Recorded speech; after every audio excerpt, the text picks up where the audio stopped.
ನಮಸ್ತೆ. ಇಂದು ಪ್ರಯಾಗರಾಜದಲ್ಲಿ ನನ್ನ 2ನೆಯ ದಿನ.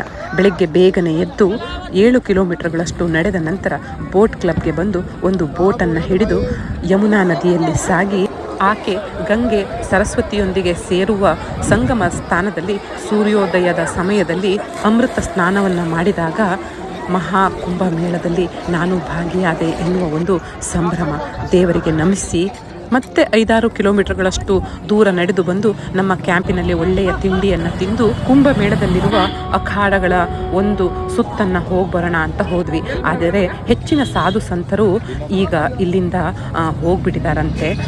ಕೆಲವರನ್ನು ನೋಡಿಕೊಂಡು ಹಾಗೆ ಕೆಲವರಿಗೆ ನಮಿಸಿ ಈ ಬಿಸಿಲು ಚಳಿಯಲ್ಲಿ ಈ ಥರ ಸಾಧನೆ ಮಾಡುವ ಸಾಧು ಸಂತರನ್ನು ಕೂಡ ನಾನು ಕಂಡೆ. ಎಲ್ಲೆಲ್ಲೂ ಜನಸಾಗರ. ಓಡಾಡಬೇಕು ಅಂತಂದರೆ ತುಂಬಾ ಕಷ್ಟ. ಪ್ರಯಾಗರಾಜನ ವೇಣಿ ಮಾಧವ ಮತ್ತು ಶಕ್ತಿಪೀಠಗಳನ್ನು ನೋಡಲಿಕ್ಕೆ ಆಗಲಿಲ್ಲ. ಜೀವನ ಸಾರ್ಥಕ ಅನಿಸಿದ್ದಂತೂ ಸತ್ಯ.